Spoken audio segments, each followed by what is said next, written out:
Ayan, naku, bilang presidente po ng Metro Manila Council, Mayor Zamora, sir, ayan, ano po ang binabalak natin para maayos na ang problema natin sa baha dito po sa Metro Manila, sir? Yes, Lakay at Sister, no?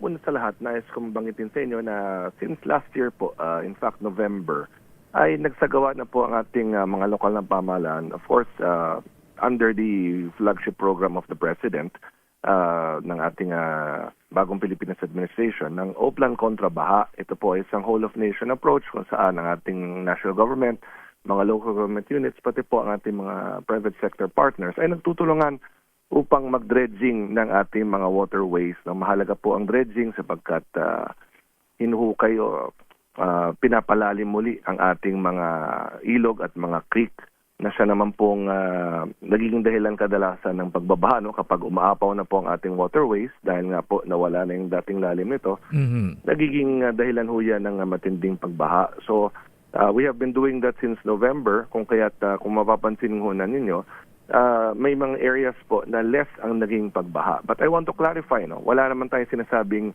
zero ang naging pagbaha. Marami pa rin lugar ang binabaha, ngunit marami tayong nakikitang lugar na yung baha ay hindi na ho kasing grabe ng dati.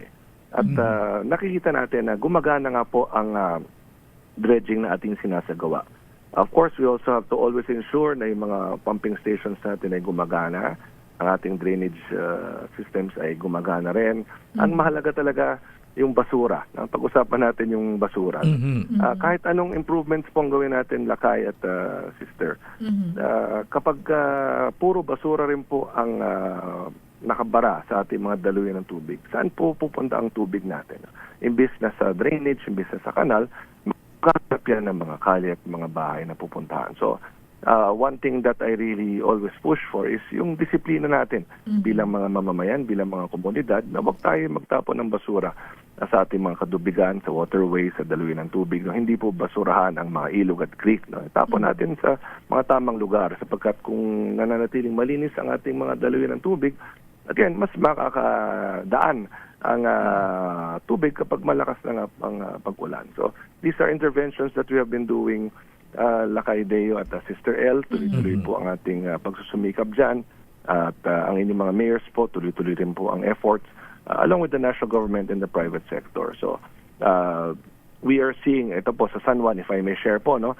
Naglabas nga ako ng pahayag kahapon na from August 5 to 9, yung kasagsagan po ng ilang araw na sunod-sunod na pag-ulan, ang pinakamataas na pagbaha na aming naranasan ay ilang pulgada lamang, just a few inches.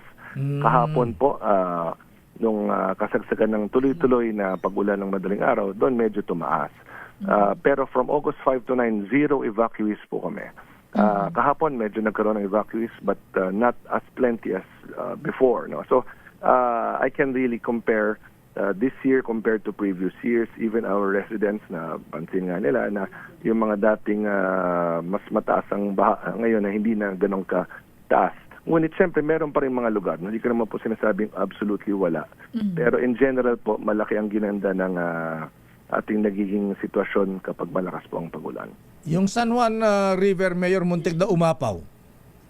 Yung San Juan River po kasi meron ho yung threshold, no? Kapag beyond 13 and a half meters, if I'm correct, no? Aapaw talaga yan.